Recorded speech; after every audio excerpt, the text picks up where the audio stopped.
বাবা আমি ছোট্ট করে বলছি শোনো, এই সাধুর সঙ্গের মহিমাটা কি। এক হতভাগা পিতা আর এক অভাগিনী মা, দুজনে সদা সর্বক্ষণ দুটি নয়ন জল ছেড়ে দিয়ে কাঁদে। কাঁদে কেন জানেন? জগতে তাদের অনেক ধন, অনেক ঐশ্বর্য, টাকা কড়ির কোনো অভাব নেই,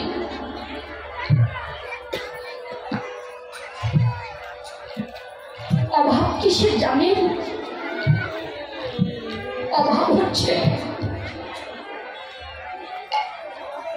একটি ছোট্ট একটি সন্তানের ঘরে অনেক আছে, কিন্তু একটি সন্তান আমি নেই যে তাকে বাবা বলে ডেকে তার উত্থাপিত করার শীতল করবে।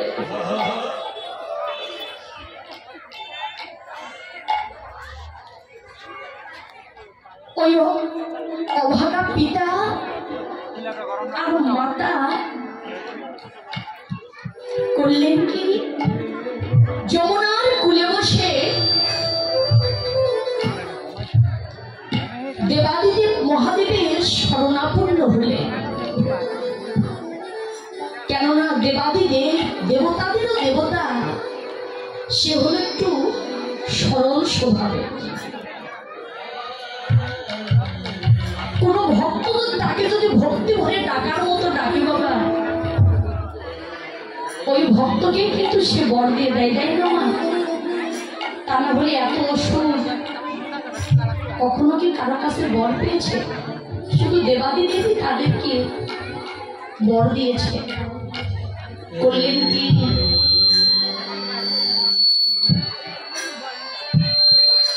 যমুনার তীরে বসে নয়ন জল ছেড়ে দিয়ে যেন কাঁদছে। ব্রহ্মা দেবাদিদেবীর ধ্যান করছে। যে না দেবাদিদেবীর ধ্যান করছে, এমন সময় ওর নয়নের জল দর্শন করে সে আর থাকতে পারলেন না। সম্মুখে ছুটে এসে দাঁড়িয়েছে।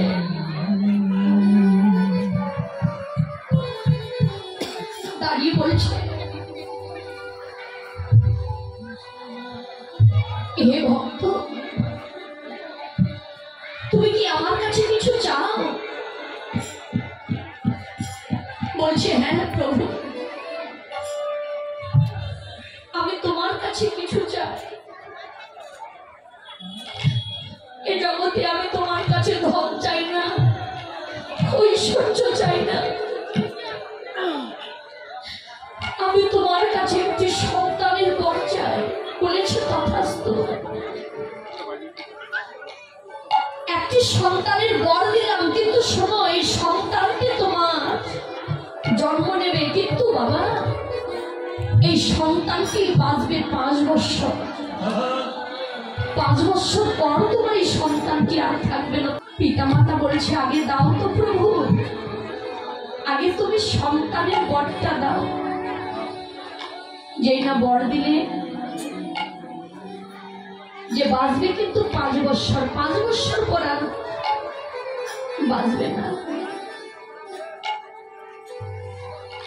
কিছুদিন বাদে ওই পিতামাতার ঘর আলো করে একটি ফুটফুটে একটি সন্তান, পুত্র সন্তানের জন্ম হলে, যেই না পুত্র সন্তানের জন্ম হলে, জন্ম নিলে, ওই ছোট্ট সন্তানটির মুখের দিকে তাকিয়ে পিতা তাকে বুকে জড়িয়ে নিয়ে ধরে বলছ, রে তোকে 5 বছর পর আমায় হারাতে হবে।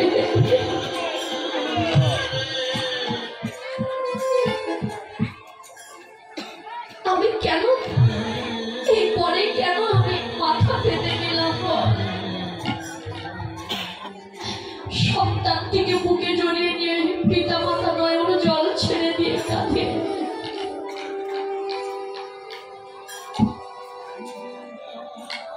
এক এক করে সন্তানের বয়স যখন দিন যায়, মাস যায়, বছর কেটে গেছে, পিতা মাতার নাওয়া খাওয়া নিয়ে সর্বক্ষণ শুধু নয়ন জল ছেড়ে দিয়ে তাদের সন্তানকে বুকে নিয়ে, আর পিতা পাগলের ন্যায় সর্বক্ষণ ছুটে বেড়ায় যেখানে আপনাদের মতো সাধুগুরু বৈষ্ণবের বাজার বসে, যেখানে আপনাদের মতো কোনো কৃষ্ণ ভক্তের বদন দর্শন করতে পারে।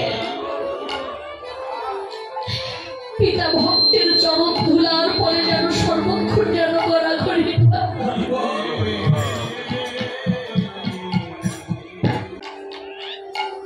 সন্তানটি আদো আদো কণ্ঠে কথা বলতে শিখেছে, বাবা বলে ডাকতে শিখেছে,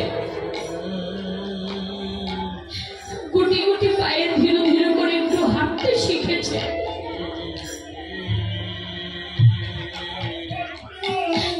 এমন সময়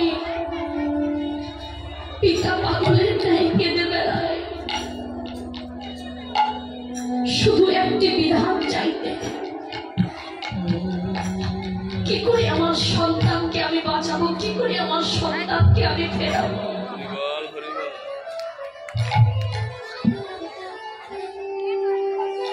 এক ভক্ত বললেন, খোকারে তুই এমনি করে পাগলের ন্যায় ছুটে বেড়াস, কিন্তু জানিস খোকা, যেদিন থেকে তোর এই ছোট্ট সন্তানকে এক পা দু পা করে হাঁটতে শিখবে, আদো আদো কণ্ঠে কথা বলতে শিখবে, সেই দিন থেকে তোর ওই ছোট্ট সন্তানটিকেও ভক্তের সঙ্গের মাঝে নিয়ে আসিস। জানিস না বাবা এই ভক্ত সঙ্গের মহিমা কি, এই সাধু সঙ্গের মহিমাটা কি।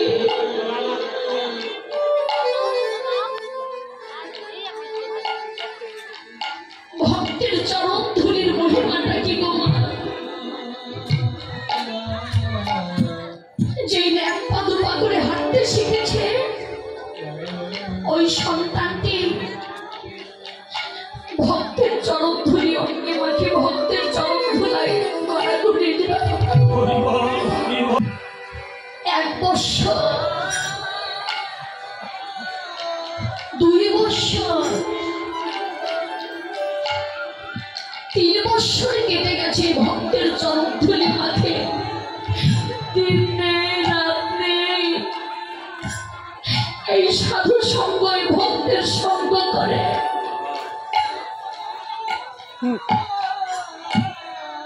কিন্তু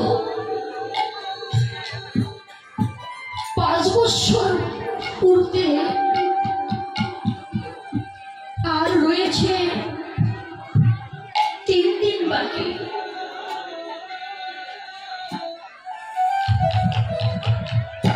5 বছর পূর্বে আর রয়েছে 3 দিন বাকি।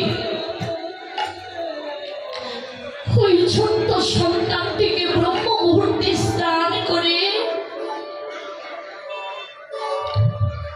নদীর ঘাটে বসে পিতা পুত্রে পথের দিকে তাকিয়ে রয়েছে।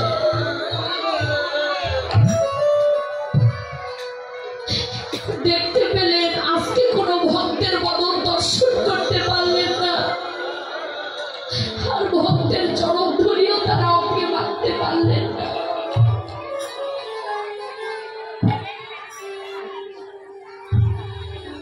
এমন সময়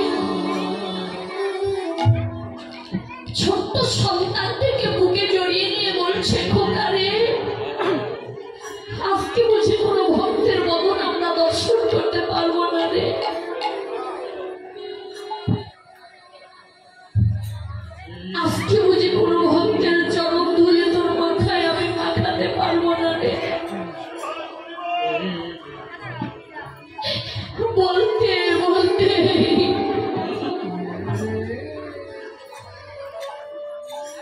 পিছনে ফিরে দেখলেন সপ্ত ঋষি স্নান করে শুদ্ধ বসন পরিধান করে তারা বনে যাচ্ছে সাধনার জন্য। এমন সময় ওই সপ্ত ঋষিকে দর্শন করে ছোট্ট সন্তানটি সপ্ত ঋষির চরণ ধুলার পরে যেন লুটিয়ে পড়েছে।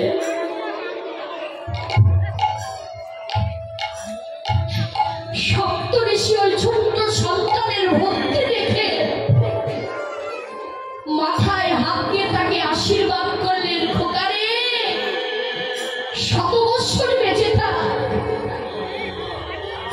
আমি তোর দীর্ঘায়ু কামনা করি।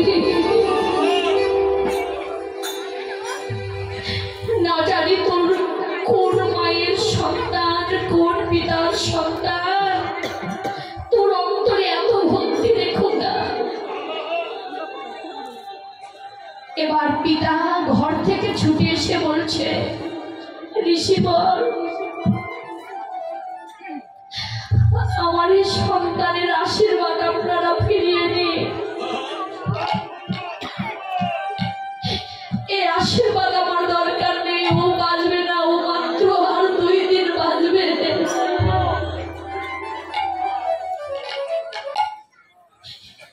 ঋষিবর বলছে, খোকারে আমরা আশীর্বাদ করেছি, এই আশীর্বাদ আমরা ফেরাতে পারবো না, কিন্তু জানিস খোকা তোর এই সন্তানকে তো বাঁচবে না, এই সন্তানকে কি আমাদের কাছে তুই কি দিয়ে দিতে পারবি?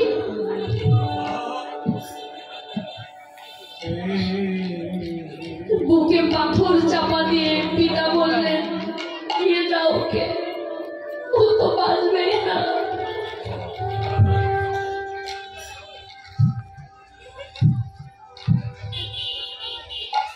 ঋষিবর তার ওই ছোট্ট সন্তানটিকে আর 2 দিন বাঁচবে,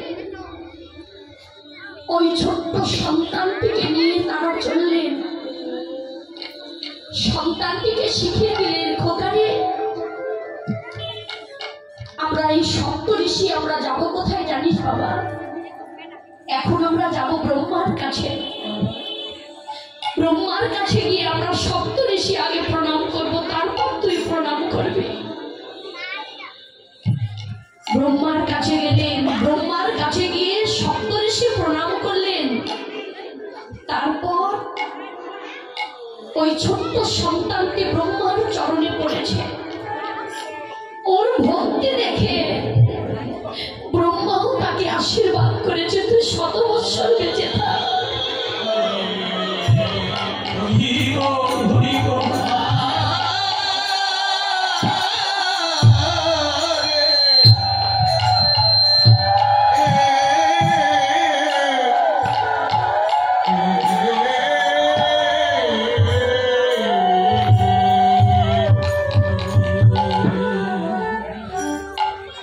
এবার ঋষিবর বলছে, ব্রহ্মা যে বর দিয়ে আমরা ফেসেছি ওই বর তুমি ওই সন্তানটিকে দিয়েছ, ওর আর বাঁচবে না, ও আর 1 দিন বাঁচবে, ফিরিয়ে দিন। বলছে না রে, আমরা বর দিয়েছি কিন্তু আমি ফেরাতে পারবো না, এই আশীর্বাদ আমরা কখনো ফেরাতে পারবো না। কিন্তু এ জগতে প্রত্যক্ষ প্রমাণ বাবা দেখবে, এই উঁচু মস্তকটা যদি কোনো কৃষ্ণ ভক্তের চরণে যদি কেউ যদি মাথাটা নিচু করে, ওই কৃষ্ণ ভক্ত মাথায় হাত দিয়ে কিঞ্চিত হলেও তাকে আশীর্বাদ করে, অন্তত মাথায় হাতটা রাখে।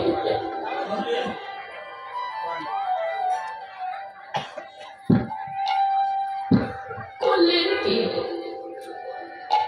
এরপর সেটি আমরা ফিরাতে পারবো না। ছোট্ট সন্তানটিকে নিয়ে বলছে, খোকা আমরা এখন যাব কোথায় জানিস বাবা? তোর এত ভক্তি রে, 5 বছরের শিশু তোর এত ভক্তি, তোর অন্তরে এত প্রেম, তোর ভক্তি দেখে আমি মুগ্ধ রে খোকা। আমরা যাব কোথায় জানিস?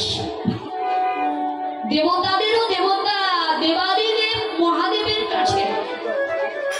আমি ব্রহ্মা গিয়ে সবার আগে প্রণাম করব, তারপর সপ্ত ঋষি প্রণাম করবে, তারপর তুই প্রণাম করবে।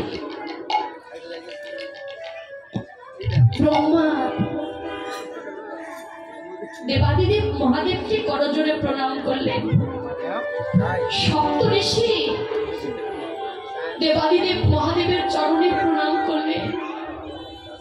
এবার ওই 5 বছরের শিশুটি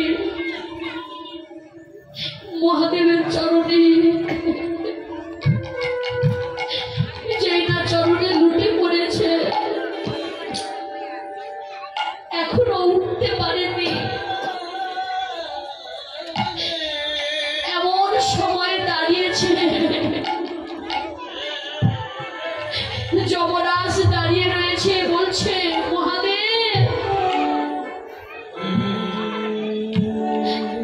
ওর আয়ু শেষ, ওকে তুমি দিয়ে দাও আমাদের কাছে। ওর আয়ু শেষ, ওকে দিয়ে দাও আমাদের কাছে। এবার দেবাদিদেব মহাদেব বলছে যমরাজ তুমি তো জানো না এই ভক্ত সঙ্গের, এই ভক্তের চরণধরির মহিমা।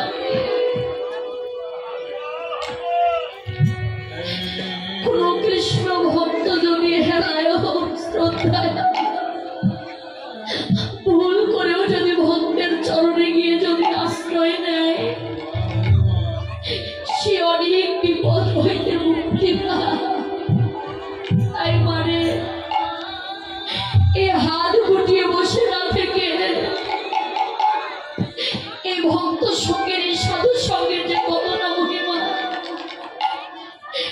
এই কৃষ্ণ ভক্তের চরণ ধুলির যে কত না কৃপা, এই অঞ্চলটা বিষয়ে দিয়ে একবার মান অভিমান ভুলে একবার ভক্তের চরণ ধুলি,